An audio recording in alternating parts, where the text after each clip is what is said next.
Stop funding AI pilots. Start running an AI portfolio. Here is the number that should end the debate. Last year, 42% of organizations abandoned the majority of their artificial intelligence initiatives before they ever reached production, up from 17% the year before. The abandonment rate more than doubled in 12 months. And it is about to repeat. Gartner projects more than 40% of agentic AI projects will be cancelled by 2027 for the same reasons. Most banks fail here, not because the models are weak, but because they fund AI the wrong way. They scatter dozens of disconnected pilots, each a little technology project on a capital expenditure budget, with no shared thesis, no graduation criteria, and no rule for when to stop. The result has a name: pilot purgatory. Capital trapped in proofs of concept that never ship. The waste is concrete. In one documented case, a pilot delivered about $750 of value against a $500,000 build cost.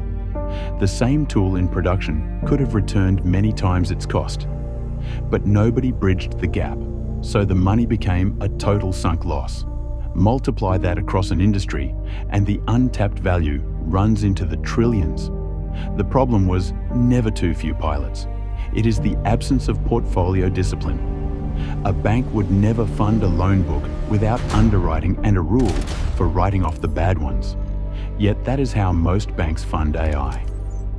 When pilots multiply without a thesis, leaders should stop funding experiments and start managing a portfolio. The fix is not more pilots, and it is not fewer. It is a portfolio with a profit and loss thesis at the entrance and a kill rule at the exit. So treat every AI use case as an investment, scored on two axes.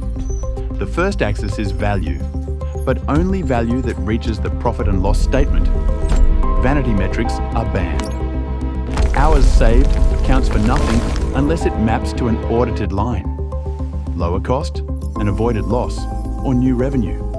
If a tool saves 10,000 hours but headcount and vendor spend never move, the realized value is zero.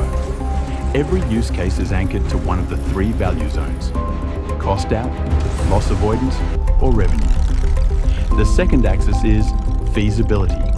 And here's the trap. Feasibility is almost never about how clever the model is. It is about your internal friction. Whether the data is unified and decision-grade, whether the operating model can absorb the output, and whether you can buy the capability or must build it from scratch.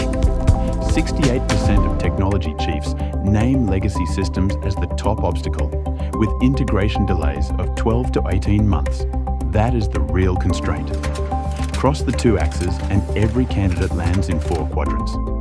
High value, high feasibility is scale. Fund it without constraint and push it enterprise-wide. High value but low feasibility is a gated pilot. Release capital in tranches, only as the blockers clear. Low value but high feasibility is a quick win. Deploy it fast on a vendor tool and build momentum.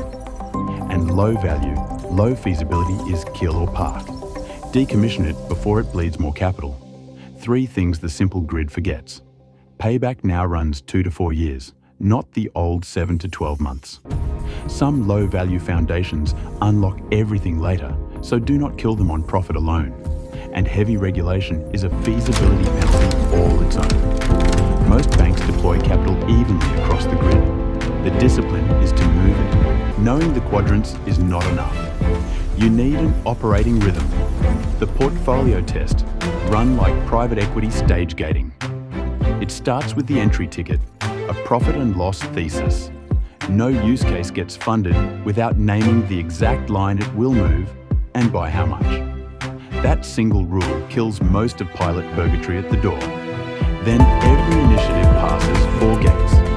Gate 1 tests feasibility and architecture before serious money is committed. Gate 2 validates the controls and the evidence, including shadow mode results, where the model runs in parallel on live data, proving itself without execution risk.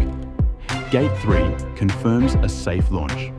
And Gate 4 is the one that matters most: value realization. Are the financial outcomes actually showing up in production?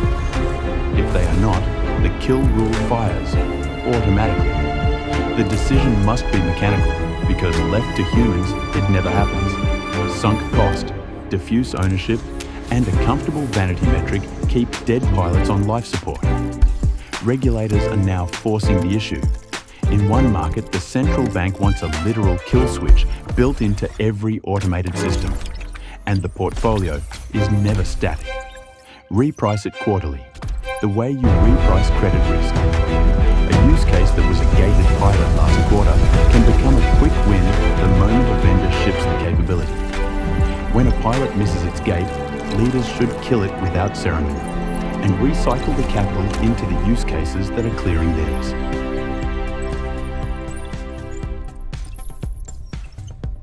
The banks that win are not the ones with the most pilots. They are the ones with the most discipline. JP Morgan treats AI as a managed portfolio. Over 450 use cases in production, scaled because the bank invested in the connective tissue, not just the models. DBS unified its data first, then scaled more than 1,500 models across hundreds of use cases, cutting time to market from 15 months to under 3, and projecting around $1 billion Singapore dollars of value. On the other side, a gated pilot looks like the banks that ran new compliance logic in shadow mode first. One validated its agent against 127,000 transactions and reached 94% agreement with human officers before a single live decision. And the kill verdict looks like the firm that spent 3 years on an AI ordering system before decommissioning it. 3 years too late, because it had no gate 4. The regulation now rewards exactly this discipline. The revised United States model risk guidance is materiality-based and traces data lineage.